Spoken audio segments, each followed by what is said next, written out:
Hey there, cartoon fans. Have you ever heard of the show Amphibia? If you haven't, then you can check it out on almost all of the Disney platforms, including Disney Plus and Disney Channel. The show actually relates to its name quite a bit, where it's all about amphibians. There are several facts about the show that you might not hear anywhere else. We've come up with an amazing 50-fact list that I'm sure you'll enjoy, and we're about to share those with you. Many of those might already be obvious to you if you've seen the show, but I bet there's something in this list that you haven't heard before. If so, tell us in the comments down below. Let's get started. Fact number 1. The producers of the show were given the green light in 2018 for production after the idea was given a green light by Disney. However, it took over 2 years for them to pitch the idea before it was actually accepted. Fact number 2. The show was first released in June 2019, but it took some time before it became well known. Actually, most people heard about it in July of the same year. Fact number 3. The first ever preview of this show was actually done on Disney and on YouTube before it was shown on Disney Channel. After that, many other channels have adopted rights to the show as well and are showing it. Fact number 4. The first release of Amphibia was done in Canada in June of 2019 and then in the UK in July. So ideally, Canadians were actually the first ones who saw the show. Fact number 5. Amphibia is actually produced in both English and French. Fact number 6. Amphibia has translations in Japanese, Hindi, Tamil, Dutch, Chinese, Russian, Arabic, and Greek.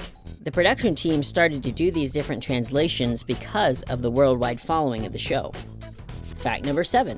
The last official release of the show was done in September 2020 in Portugal under Disney Channel. This is just to mean that after September 2020, the whole world was now aware of the Amphibia show. This is pretty amazing, almost 1 year after the first ever release on screens.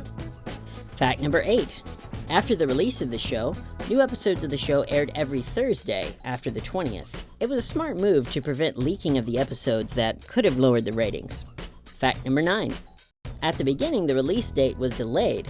However, accidentally it was released for a short period. 1 day before the scheduled release, it leaked on iTunes before it was deleted by iTunes management. Fact number 10. At the moment, the team is working on the 3rd season of Amphibia. The show was originally going to be a 3-part film, but this will be the last season of the show, so better enjoy it while it's still airing new episodes. Fact number 11. The entire show from the first episode can be easily accessed on Disney New and Disney Channel. I don't know about you, but I think I'm gonna go binge watch the entire thing again. Fact number 12. For season 2, you can get it on Disney Plus. Not sure why they don't have season 1 yet, but we would sure like to see it on the service. Fact number 13.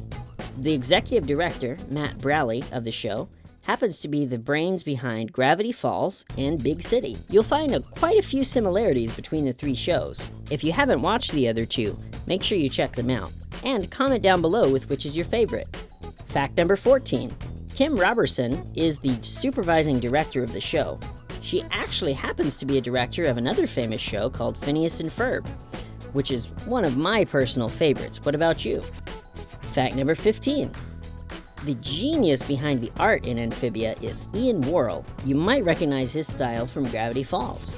He started creating Amphibia in 2018 after they were given the green light. It took him over 9 months before they could start animating using the characters. Fact number 16. Animation studios like Rough Draft South Korea, Surream Animation, and Sumin Image Pictures worked together on this film. You can imagine how intense it was to take 3 animation houses to make this show. Fact number 17. The show's basic characters are amphibians, which means you'll be seeing a lot of frogs and tadpoles. Basic fact, right? Matt actually had a big thing for frogs from a very early age. His father had many different frog-themed items in his house, so this was one of the inspirations for using frogs in the show. Fact number 18. Grubhog Day was the first ever released episode for the entire show. However, it was reshuffled and ended up being the 11th episode of the first season when released online. Fact number 19.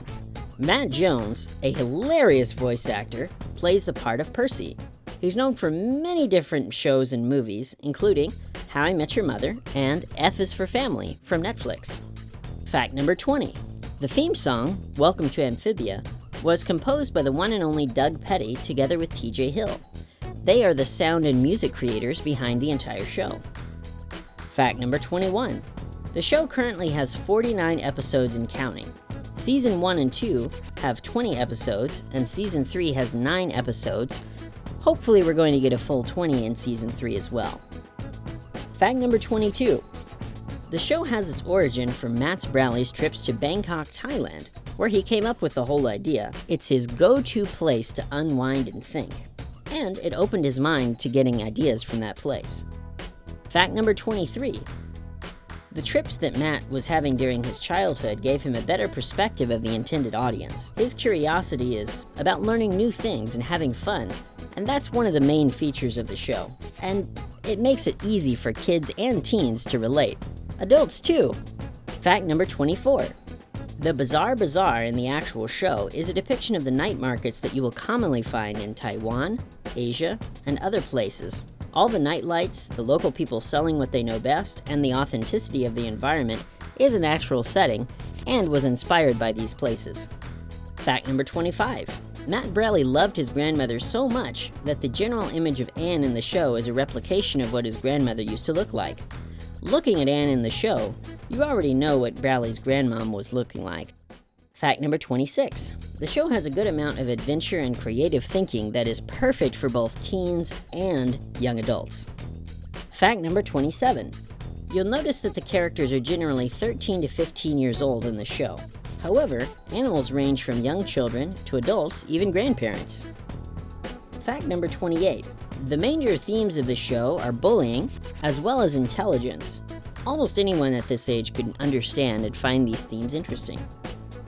Fact number 29. This was actually the first animated show that was both Thai and American. This means that it has both the American and Asian culture for quite a number of things. Fact number 30. It was outlined as a fictional show, however, it spreads across adventure, coming of age, and comedy. The aim was it to be convenient for everybody so that there could be a large audience, especially in a family setup. Fact number 31. It was initially called Amphibian Land before changing the name to Amphibia. It was after there were legal issues between them and a similar show called Amphibia Lands. However, the earliest suggestion for the show was called Amphibia Anne, but I guess it sounded too surreal for the name of a kid's show. Fact number 32. For the position of Anne, there were over 45 different actors who came to audition. This is just to show how major of a show this was. Most of the characters were appointed in the end, with Matt having to play some of the roles and adjusting the voice for efficiency. Fact number 33. Among the guest stars for this show are Whoopi Goldberg, Stephen Root, Brenda Song, and Justin Felbringer. These actors helped a great deal in bringing in more audience for the show and marketing. Fact number 34. Stephen Root played the character Mayor Toadstool. Fact number 35. Brenda Song played the part of Anne Boonshui, who's the main character of the show. Fact number 36. Boonshui, in the Thai language, means one who encourages and performs good deeds. Fact number 37. The show happens to be the actual first voiceover job that Brenda Song did since 2011 in a Disney production. Fact number 38. On the title cards, images are used from a wood carving. They are used in every episode for consistency. Fact number 39. The third season has a Christmas song that is iconic because it was the first one that Rebecca Sugar worked on in Disney. You may know Rebecca Sugar from her work on Steven Universe. Fact number 40. Justin Felbringer did a voiceover as Mills in Tomorrowland and Moto in Lion Guard. He was given the role of Brig Plantar. Fact number 41. April Winchell, who is both a voiceover artist for Warner Brothers and Disney Productions, acted as both Finns and Braddock. Fact number 42. Matt Braley played Frobo and Chuck, apart from being the producer and creator of the show. What a talented guy. Fact number 43. The first 2 episodes they produced have gotten 4 stars from fans. It created a good basis of the show, and from there, they've only built better. Fact number 44. In 2021, the film received 2 awards. One was for the Emmys. This is apart from many others they've been nominated for over the years for various characters. Fact number 45. In the show, most of the props and locations are filled with images or creations of natural predators for frogs. For example, the bug ball field that was known for rabbits and snakes. Fact number 46. There's an episode that had a caterpillar, which happened to be Matt's cat, Domino, that he adopted in 2016. The cat also got to be featured in the play as one of Anne's friends. Fact number 47. Wortwood Town has a general population of 88 people. This is a lot more characters than you might expect in an animated show, but it just shows how dedicated the show's creators are to making a great show. Fact number 48. All throughout the show, both in Amphibia and the real world, Anne is played out to be a very clumsy, but has a heart of gold. This is seen on how she handles her friends and even her enemies in the show. Fact number 49. Amphibia Island has so many similarities to Australia, which means it actually could be based on it, especially since Australia is known for its large population of various types of animals and frogs in their natural habitats. And finally, fact number 50. There are a number of phone games that have been created based on this show. Some of them are an Amphibia jigsaw puzzle, an Amphibia Go adventure, and an Amphibia game quiz. These can be found on the Play Store and most Android phones. However, the first and most unique game is Amphibia Locus Pocus, which is a Disney game. Well, and that just wraps up our 50 facts about Amphibia. What did you think? And make sure you let us know in the comments below what you thought was the most interesting fact. If you like what we do, make sure to give the video a like and subscribe to the channel. Thanks so much for watching, and we'll see you in the next one.